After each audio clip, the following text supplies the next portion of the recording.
I'd like to continue with education stuff once I finish my PhD. I'd like to finish my PhD. That's what I'd like to do. But then I'd like to concentrate on making films and doing drama on television and anything where I can learn. Really, I'm addicted to learning, and I'm aware that the best learning is done in teams. You know, it seems to me that the idea that you sit in a room on your own with a bunch of books is slightly becoming outmoded now. It seems to me that the idea of working in a team to achieve success in terms of education is attracting more and more credence every day. I think you don't have to be lonely in education if you're stuck. Team up with someone and learn from each other, because you learn more by teaching somebody or sharing your knowledge than you do by trying to remember it all on your own.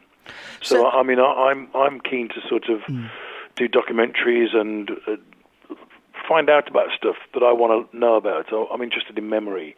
I'm interested in criminology. I like the idea of music as a language.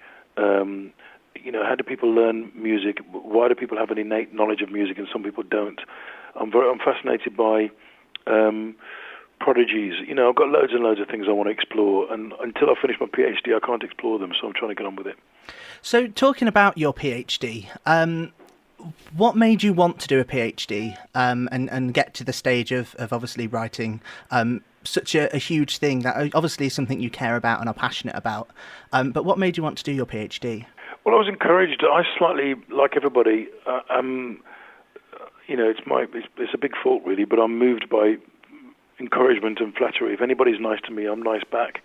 And my tutor, when I completed my MA, said, have you thought about PhD? And I hadn't thought about it, but the minute it was in my mind, and she was there saying, well, you know, you could do it about this, you could do it about that, and why don't you explore it, and why don't you think about it? Suddenly I was thinking, PhD, of course, that's what I want to do. If I only had the brain, you know, it was ridiculous. I literally started to think, well, I could get a PhD, and nobody then could mess with me. It's that thing of having a certificate. If I had a certificate saying I was smart, I could show everybody my certificate. So I started to explore the PhD, and I talked to some people at Exeter, I talked to some other people, and then Royal Holloway said, well, we do this PhD by practice here, where you can slightly build it to suit what you want to do. What are you doing at the moment? And I was having some ideas about writing a sports film, and my tutor said, well, why don't you do your PhD about that? And so I started to think about a bunch of questions about the world of sports films, and the common trope about sports films, going right back into the beginning of cinema, is that the person of colour or the person from a diverse background can often be the subject of the film, but is never the leading character in that film. So if you're an athlete, or if you're a track star or a boxer or something, the movie will be kind of about you, but it's usually about Humphrey Bogart or Clint Eastwood or Robert Redford or Kurt Russell. So it's rarely about the black protagonist. It's usually about the coach or the team owner. And I just wanted to do a thing about this idea of discriminatory practices in terms of storytelling and invisible heroes and diversity and inclusion in the sports film and in the wider film and television industry. And once you start thinking about these things, it starts off about a sports film, and then that becomes a very powerful subtext and desire line. And then suddenly, like a snowflake, all these other things explode out from it.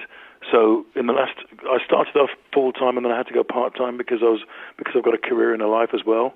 But I'm near the end now, and what I've got is a very big document that seems to be about everything. So we're just cutting it now, and it's looking pretty good, I'd say. Is this something that you want to publish? You know, once it's written and things like that, and get this sort of seen and heard, and this story across? Well, I think what's interesting about it is that it ties in with I don't think I would ever have been as brave as I've been with regard to diversity activism and race activism. It's made me want to have a voice. It's made me want to develop a personal voice in various debates where I can speak on my own behalf and be supported by my research. So I think that doing a PhD has given me a voice that I didn't have previously.